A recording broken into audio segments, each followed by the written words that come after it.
Guys आज का हमारा टॉपिक है peripheral chemoreceptor system for control of respiratory activity. तो देखते हैं इसमें क्या होता है। तो special nervous chemical receptors called chemoreceptors are located in several areas outside the brain. जो हमारे केमिकल रिसेप्टर्स जो कि कीमोरिसेप्टर्स होते हैं हमारे, वो कहाँ होते हैं? ब्रेन के आउटसाइड होते हैं ये रिसेप्टर्स। तो कहाँ पे होती है और ये किसी रिस्पॉन्स करते हैं हम देखेंगे। They mainly response to changes in O2 in blood, मतलब ब्लड में अगर O2 कम हो जाता है तब ये रिस्पॉन्स करते हैं। They also response to lesser extent to changes in the CO2 and hydrogen ion concentration. जब CO2 and hydrogen ion concentration भी बढ़ जाता है ब्लड में तब भी ये रिस्पॉन्स करते हैं। The chemoreceptor transmit nervous signals to the respiratory centre to in the brain to help regulate respiratory activity. जो हमारे कीमोरिसेप्टर है वो नर्वस सिग्नल्स रेस्पिरेटरी सेंटर को भी ट्रांसमिट करते हैं to regulate respiratory activity. So guys ये हम देखेंगे। तो ये है हमारी कैरोटिड बॉडीज, यहाँ पे common carotid artery internal and ये इंटरनल कैरोटिड आर्टरी, ये एक्सटर्नल कैरोटिड आर्टरी, ये इंटरनल कैरोटिड आर्टरी, ये है एक्सटर्नल कैरोटिड आर्टरी, और ये है common carotid artery,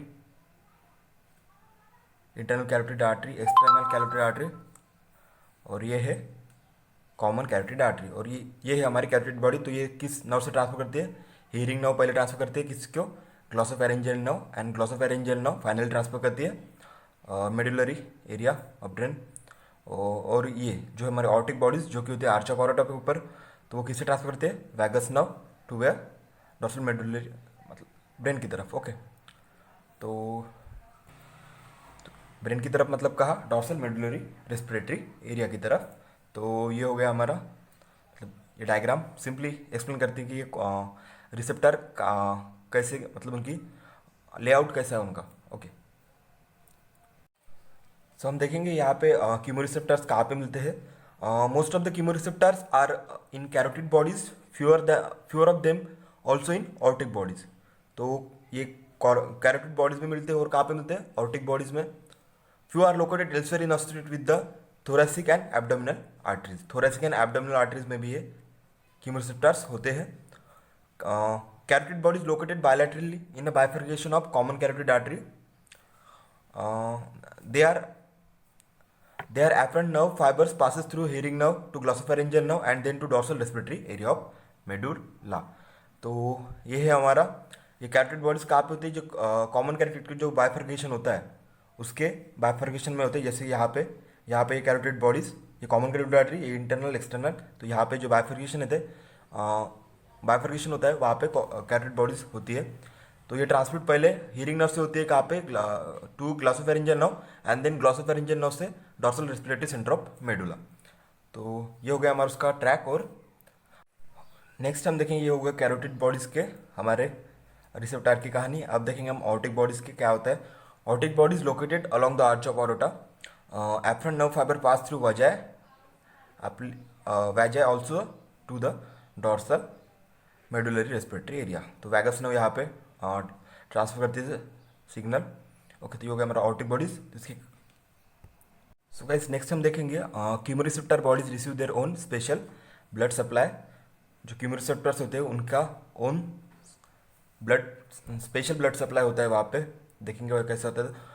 blood flow through this bodies is extreme 20 times the weight of the bodies itself, मतलब 20 times weight of the body itself. O2 remote is nearly zero. तो यहाँ से जो मतलब oxygen लिया जाता है वो ओवरऑल 100% लिया जाता है।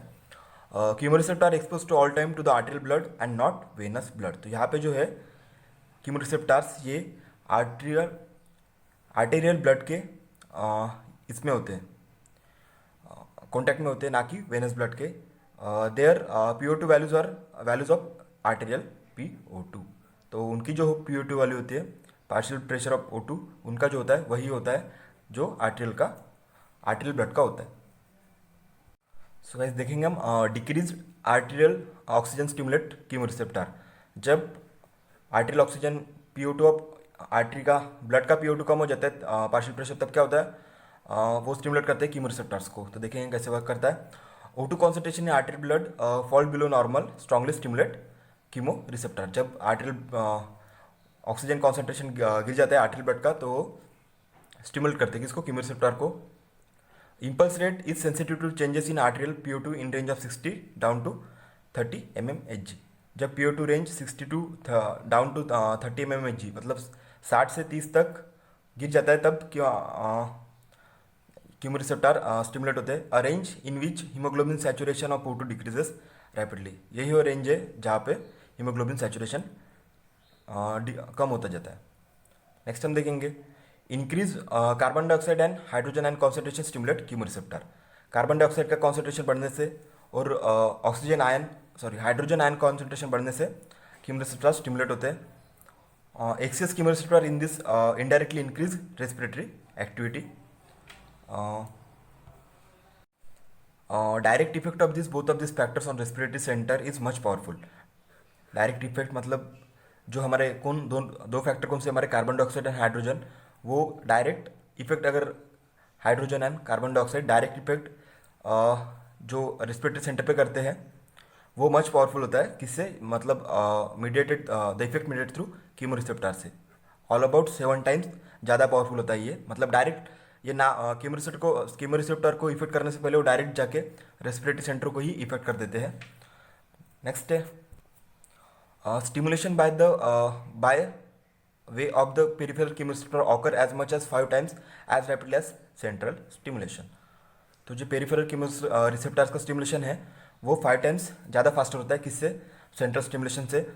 Important in increasing rapidity of response O2 at onset of exercise. तो ये इंपॉर्टेंट कब है, जब एक्सरसाइज हम शुरू करते हैं, क्योंकि तब CO2 का कॉन्सेंट्रेशन बढ़ जाता है। देखेंगे हम इसका मैकेनिज्म कैसा है। जब ऑक्सीजन कॉन्सेंट्रेशन घटता है आर्टरीज में, तो ये क्या करते हैं, ये ग्लोमुलर सेल है जो कैरोटिड बॉडीज में हम इसको रहते हैं। तो ये क्या करते हैं, डायरेक्ट इफेक्ट क्या करते हैं, पोटेशियम चैनल को इनएक्टिवेट कर देते हैं। पोटेशियम चैनल इनएक्टिवेट होता है यहाँ पे, इनएक्टिवेट पोटेशियम चैनल यहाँ पे इनएक्टिवेट हो जाता है। तो क्या होता है, सेल डिपोलराइज हो जाता है। तो सेल क्या होता है, क्योंकि पोटेशियम चैनल इनएक्टिवेट हो गया तो सेल डिपोलराइज हो जाता है। और सेल डिपोलराइज हो जाता है तो क्या होता है, कैल्शियम जो चैनल्स होते हैं वो ओपन हो जाते हैं, क्योंकि यहाँ पे हमें पॉजिटिव आयंस का कॉन्सेंट्रेशन बढ़ाना है। तो ये जो कैल्शियम है वो फर्दर इफेक्ट इंक्रीज। तो ये कैल्शियम कहाँ पे काम आता है, जो वेसल्स होते हैं, स्टोरेज वेसिकल्स होते हैं हमारे यहाँ पे सिनेप्टिक सेल्स में, जहाँ पे एसिटिल कोलिन या ये होता है एसिटिल कोलिन, तो रिलीज करते हैं। और फिर ये सिग्नल कहाँ पे भेजते वो CNS सेंट्रल नर्वस सिस्टम को, जो कि होता है ब्रेन में। तो ब्रेन में ये सिग्नल भेजते हैं और ब्रेन को स्टिमुलेट बता देते हैं कि O2 कॉन्सेंट्रेशन गिर गया है। तो ये है उसका ऑल ओवर फंक्शनिंग।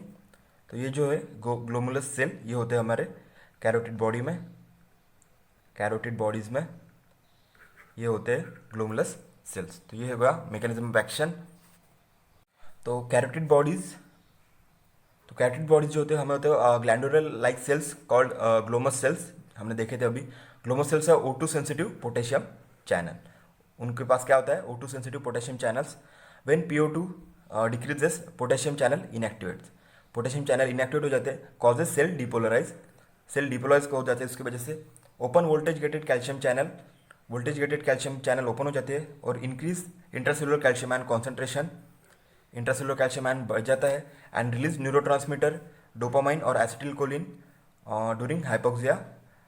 हाइपोक्सिया के समय को क्या रिलीज करते हैं, ATP एडिनोसिन ATP रिलीज कब करते हैं, जब हाइपोक्सिया होता है तब। और अदरवाइज कौन सा न्यूरोट्रांसमीटर रिलीज करते हैं, dopamine and acetylcholine. ATP कब रिलीज करते हैं, जब हाइपोक्सिया होता है तब। हाइपोक्सिया जब होता है तभी ATP रिलीज करते हैं। नेक्स्ट हम देखेंगे effect of low arterial PO2 to stimulate alveolar ventilation when arterial CO2 and hydrogen ion concentration remains normal. Low O2 acclimatize in 2 to 3 days. Respiratory center in the brainstem lobes loses 4 to 5 fifth of sensitivity to changes in PO2 of hydrogen ion. That's normally would increases. तो acclimatization के time क्या होता है, हमारा जो chemoreceptor का sensitivity है वो बढ़ जाता है, उसके कारण वो जल्दी स्टिमुलेट नहीं होता है और उसकी वजह से हम एक्लिमेटाइजेशन में हमें मदद मिलती है। तो ये हो गया हमारा peripheral chemoreceptor system for controlling respiratory activity.